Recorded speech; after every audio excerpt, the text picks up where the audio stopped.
Ustaz, ente buka kitab, ya tiba-tiba jawabannya A, B, C, D segala macam. Bukan benar apa yang gue bilang, enggak.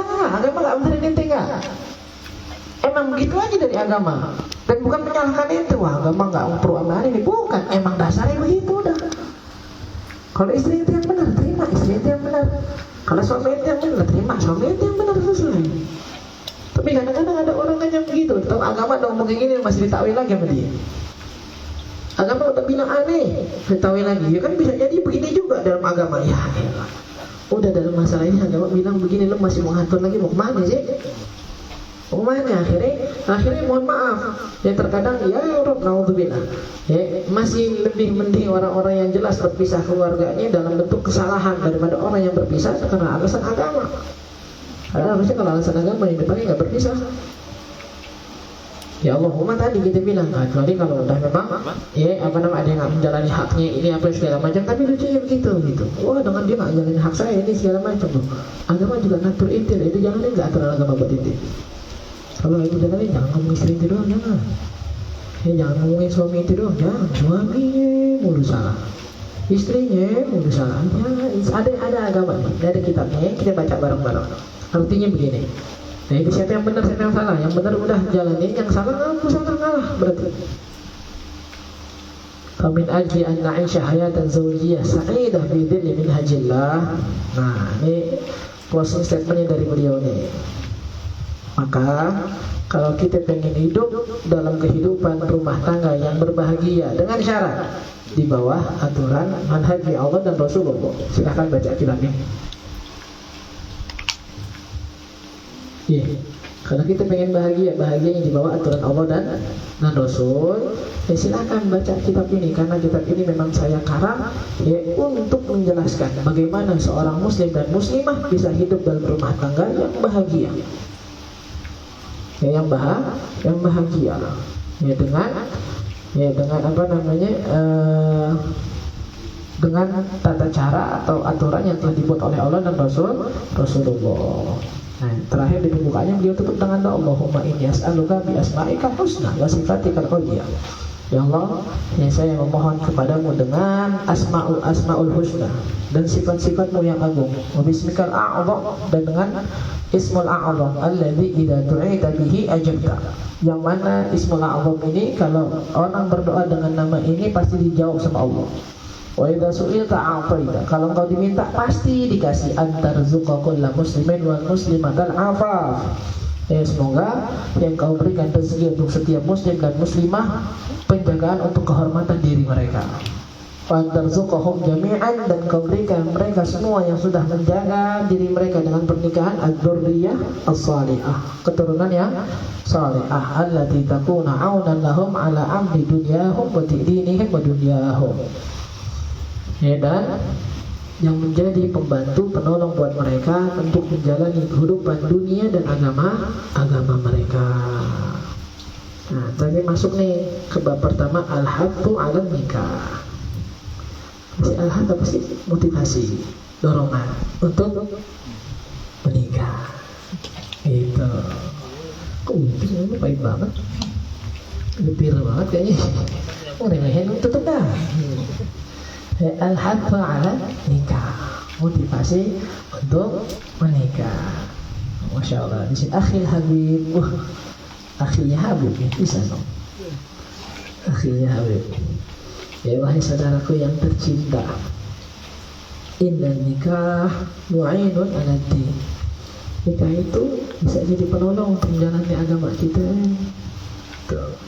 Wa muhinun lisyayatin, dan bisa menghinakan setan-setan yang sekeliling kita. Nggak bisa nih setan godain kita lagi nih. Wa hisnun hasin, dan jadi benteng yang paling kuat.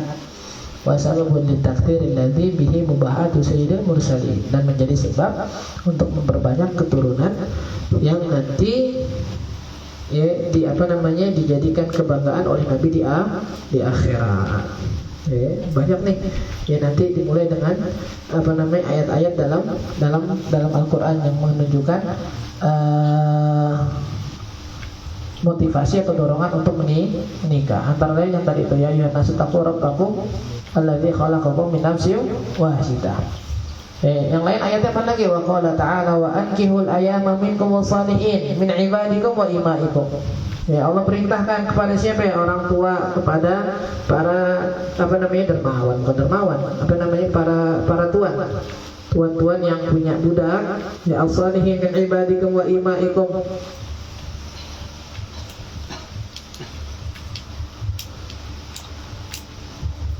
Dan nikahi mereka, bukan nikahi maksudnya nikahkan. Apa sih bahasa Indonesia kadang-kadang salah sih nih.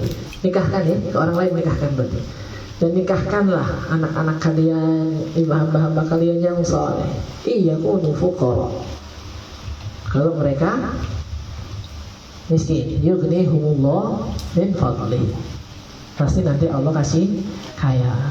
Makanya ada orang ngadu nanti udah nikah masih susah, nikah lagi. Udah nikah masih susah, nikah lagi. Udah 4 masih susah juga nih Habib, berarti nikah ini salah berarti. Kalau nikah ini benar sesuai yang Allah ngomong, enggak. Allah berjanji yughnihimullah min fadlih. Pasti Allah kasih kaya, kasih tenteram, kasih nyaman. Ya Allahu a'lam makna yughnihumullah ini makna diberikan kekayaan kan banyak bisa kekayaan zahir, bisa kekayaan hatinya, bisa kenyamanan dalam hidupnya gitu. Tapi yang jelas itu kalau hidup pernikahan kita nggak enak, wah nggak nih. Tidak ada tadi. Ini yang bagus banget sebenarnya. Ya ada sedikit cerita gitu di sini di kutip beliau. Ada seorang istri yang lagi sendirian di hadapan suaminya katanya. Ya, dalam satu syair kata beliau, terus istrinya bilang, adinulaka bisa adati, saya berhutang banyak kepadamu wahai suami karena kebahagiaan yang saya dapat. Ya, istrinya bilang nih, saya berhutang katanya karena semenjak sama kamu saya jadi bahagia. Wala adri kaifa arudud dain, dan saya nggak tahu nih bagaimana cara membayar hutang tersebut karena masya Allah sejak sama kamu saya bahagia banget. Kata beliau, wujuduka baina yadil an hada afdalur rad. Enggak usah. Ya, adanya kamu di sisi saya sekarang, itu ada pembayaran yang paling bagus sudah.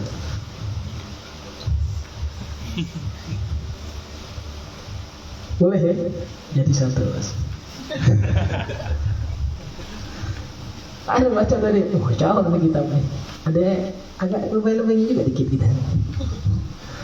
Wala ta'duluhunna ayat hina azwajuhun. Ya, bahkan dikasih peringatan kan ya buat orang tua nih yang nggak mau menikahkan anak perempuannya. Jangan sampai jadi udhal, jangan. Apa udhal? Habsul marah nikah anak perempuannya ditahan, nggak boleh nikah. Man turidu zawaj bih. Ya, padahal udah punya calon. Sebabnya apa? Duna sababin syar'i, nggak ada jelas sebab yang diperbolehkan dalam syariat. Kenapa ente nggak menolak tuh laki-laki yang mau sama anak ente? Ya, kata beliau, nggak apa-apa ya, nggak demen aja kalau dia. Kenapa emang? Wah gimana ya, wah demen sama orang pancoran gitu misalnya. Kenapa emang orang pancoran? Ya lu musuhan kita sama orang pancoran. Lah ini laki atau nih orangnya baik tapi nggak, pokoknya dari pancoran nggak mau. Wah nggak boleh, haram itu, mau dilarang. Ya, kalau di kitab Syekh Mudawwir Syar'i itu tadi kita baca sedikit, ya kata beliau harusnya orang tua tuh marah. Kata beliau, kalau ada seorang ada keluarga punya rumah tinggi nih, gede. Pasti ada balkon nih misalnya kan ya, dia punya anak perempuan perawan yang setiap hari nongkrong di balkon. Terus ada laki-laki yang dia tahu tiap hari sengaja lewat bolak-balik biar ngeliatin perempuannya doang. Kata beliau, perbedaan di sini. Kalau orang tua yang nggak benar, ya justru malah dia senang diajak dia tuh aja anak saya kalau cocok baru ntar. Tapi kalau orang tua yang nggak benar deh, kalau yang benar ya bisa dikejar tuh orang. Nah kita dapetin sebagian orang tua kita dulu begitu kan. Galak banget kalau masalah galak jam 8 harus di rumah. Ya meskipun kadang berubah karena memang zaman yang menuntut mereka buat masalah pulang jam dan lain-lain. Tapi buat masalah hubungan sama laki-laki galak. Dan kata beliau, orang tua yang benar itu ketika ada orang datang dengan baik-baik mengatakan uridu zawaj bibnatik, saya pengen nikah anak bapak, yakunu fi qalbihi bardan wa salaman. Gak ada ucapan yang lebih dia senangin di hatinya kecuali ucapan itu. Bapak yang benar nih, ketika ada laki-laki yang berani datang bilang pengen nikahin anak perawannya, wow itu yakunu fi qalbihi bardan wa salaman. Aduh banget di hati. Harusnya begitu, jangan malah ditahan banget. Ini kali-kali kita bilang orang tua yang nahan anaknya buat gak nikah, itu anak selama gak nikah kan malah jadi tanggung jawab dia. Mengapa yang ditahan-tahan? Ya selama tadi kita bilang yang datang orang baik, agamanya baik, akhlaknya baik, dikain. Selama dia kelihatan punya usaha buat menafkahi anaknya dan kelihatan mampu, ya jadi di sini. Kalau dibilang harus mapan, sekarang siapa sih yang bisa menjamin kemapanannya? Pas nikah mapan, ya setahun 2 tahun nikah dipecat. Wah beda sekarang. Tapi kalau orang-orang yang minta tolongnya sama Allah buat ngurus keluarganya, buat ngurus anak bininya, Allah gak pernah miskin gak? Allah gak pernah kehabisan uangnya gak? Makanya pilih orang-orang yang selain dia berusaha, dia gantungkan urusannya sama Allah. Plus benar, tapi jangan nama-nama tawakal jadi males. Tawakal mas. Tenang aja udah ada Allah. Kenapa yang tiap malam nongkrong main gak jelas ya, kan ada Allah. Lu nggak pakai nama Allah, bohongin bini lu namanya.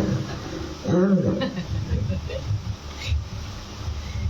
Ntar ada apa hal-hal lain kayak Allah ngasih contoh.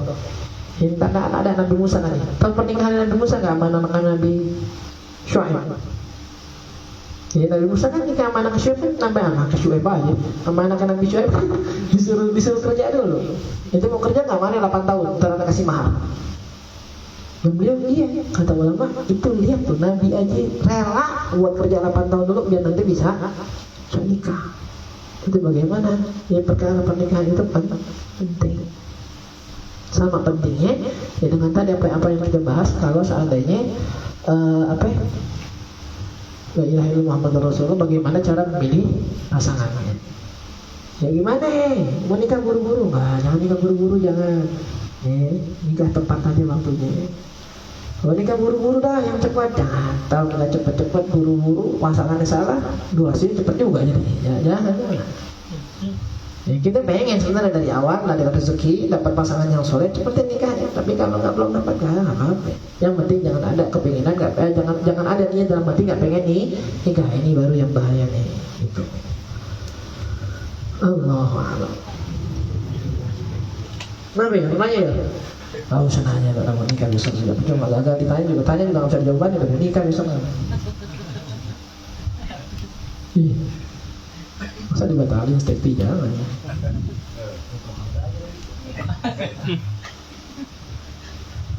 Mau tahu kan? 70 apa ya? Ketawaan tapi. Ada enggak ya? Oh, ada yang masuk nih pesan. Saat ini dia lagi masuk siang. Balik kerja mau langsung ke RS Encang. Aku sih kayak nanyain. Kalau istri salah nggak kalau meluangkan waktu untuk bermain dan bersosialisasi dengan teman, padahal suami juga pernah melakukan hal yang sama. Nah ini dia masalahnya, hak suami dan istri itu beda. Suami boleh-boleh aja main gini, dia nggak boleh kemana-mana. Dia mau ambil di rumah apa-apaan nih gitu. Lagi nongkrong, masa bini nggak boleh nongkrong? Aturan Islamnya begitu. Nah, Nabi Musa bahas tadi malam Selasa. Kata beliau, perempuan dulu tuh nggak ada yang ngomong kayak gini deh. Nggak ada yang ngomong kayak gini nggak. Dan mereka tak beralasan mereka di rumah itu sebagai, kalau bahasa beliau kata beliau bilang apa? Kalau sekarang bilang kena mental. Kena mental gitu, mental health apa segala macam gitu. Oh gara-gara di rumah doang bete segala macam. Enggak, yang bete, yang kesel di rumah itu mereka yang nggak menerima kodratnya. Sama kayak laki-laki yang malas keluar, capek banget, gue stres dengan pekerjaan, kenapa bilang? Mereka nggak menerima kodratnya sebagai pencari nafkah. Jangan dikatakan sebagai pencari nafkah, ya tinggal lu ngapain? Emang tugasnya pencari nafkah, udah meskipun kita nggak bilang kerja ya, kita nggak bilang kerja harus di sini, enggak. Tugasnya sebenarnya dibilang kan ya, wa qad ja'alallahu ar-rajula as-salih, Allah menjadikan kekuatan itu pada laki-laki, li'annahu yakunu fi maidanin har'an maidanil ma'arakah, karena memang tempatnya di dalam peperangan untuk mencari nafkah, makanya dikasih kekuatan lebih itu di laki-laki. Sedangkan perempuan enggak, perasaannya yang lebih buat apa? Buat ngurus rumah. Ya, makanya kita bilang kemarin kalau perempuan yang akhirnya nyari nafkah, marah kamu ntar nih. Jadi sekolahnya capek dia marah. Ya, duit habis sudah pusing duluan. Duit habis nih, besok gimana? Besok terang. Iya dong, besok gelap kiamat berarti ya. Besok masih gelap kiamat kita nih, besok terang. Tapi kan gini, itu perempuan, makanya perempuan gak usah ngurusin nafkah. Dan kali-kali kita bilang, ada yang habis, teriakin aja kuping lagi, bang, udah beras habis, udah selesai. Gak usah ikut pusing, aduh beras habis, besok gimana mau makan, nyuap lah. Mana ngapain ente? Biar laki ente mau ngebegal kayak mau nyolong beras. Ya hari udah tahu aja laki yang penting beras habis selesai. Dan yang bete siapa ya? Mereka yang gak terima kodratnya. Allah udah bilang ke ente. Kan makanya dari awal kita bilang, ente menjadikan pernikahan ini untuk menuju ridho Allah. Ente gak bedain laki, gak bedain perempuan ya. Tapi kalau ente mau nyari surga paling gampang ketika ente bikin suami ente senang. Kalau suami ente senang, kalau ente di rumah, mau ngapain keluar berarti? Ya kenapa Ustaz laki-laki boleh keluar? Ya satu, emang kalau laki-laki suruh nyari nafkah kudu izin ente repot. Anda mau narik nih hari, ya gak boleh. Anda gak izin ente keluar, Anda gak rindu ente keluar. Mampus puasa lu besok lo ya. Kalau Anda narik puasa lu besok lo gitu. Ya, dan selalu kita bilang dari akhlak yang terbaik buat seorang laki-laki ketika dia punya waktu buat apa namanya, jangan buat temannya, buat majlisnya, buat gurunya. Waktu yang lagi nggak sama gurunya, senangnya bininya kan kita bilang.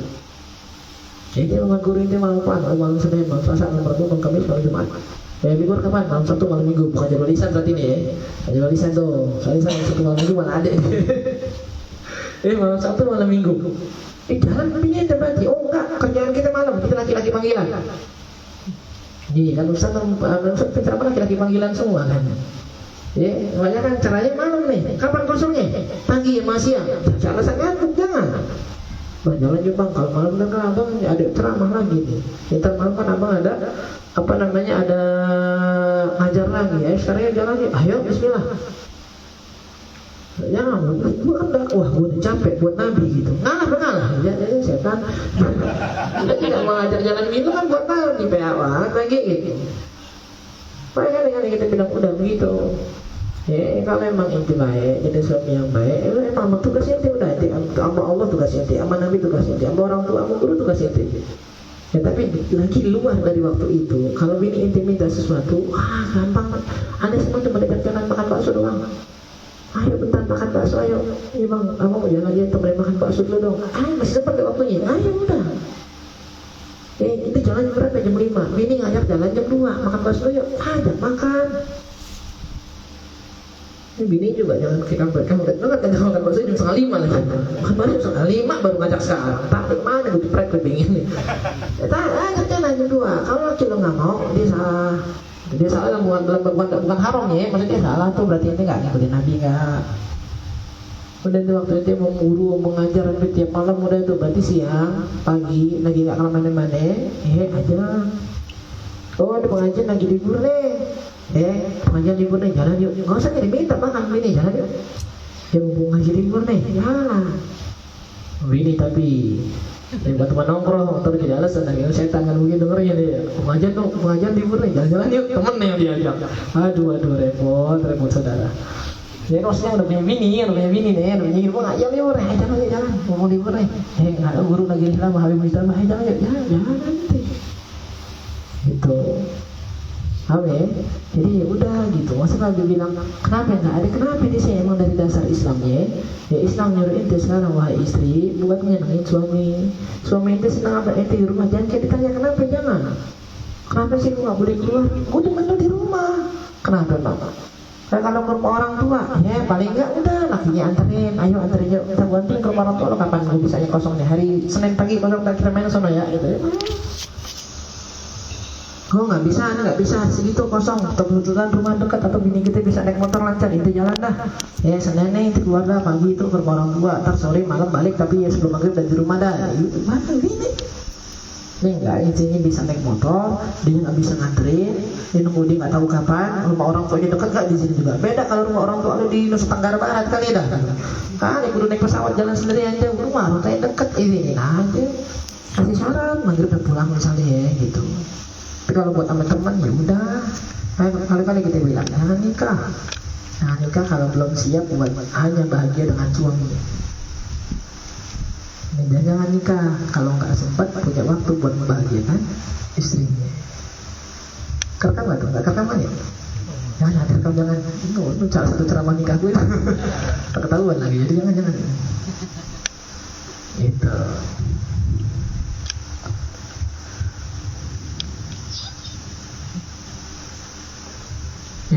Kata utak itu yang lebih utama buat istri mana? Kata utak kebahagiaan suami atau orang tua? Wah, ditanya ini. Oke, ditanya udah suami. Kadang kepikiran Ustaz belum sempat berbakti. Jangan nikah harus dari awal. Nah beneran. Jangan nikah. Capek ucapan ini pernah ada. Ya sama juga deh. Bahasan undangan juga di ceramahan. Ada yang bilang ke orang tua di situ, jangan izinkan anak ente buat nikah. Kalau yang laki masih ente atur, yang perempuan masih ente atur. Mau ngapain ente izin anak ente nikah? Ya tapi selalu, pokoknya lu mau apa-apa harus ke gua dulu, bini lu belakangan. Mau ngapain? Yang bini juga. Ya, yang perempuan, pokoknya kalau laki lu begini lu pulang aja ke rumah. Gila ada orang tua deh. Kalau ente memutuskan untuk nikahkan anak ente dengan calonnya, diemin udah selesai. Sampai mereka yang bilang kita pengen cerai baru yang ambil. Kalau enggak, jangan masih ikut campur. Kalau ente belum siap kehilangan anak ente, jangan dinikahin, jangan.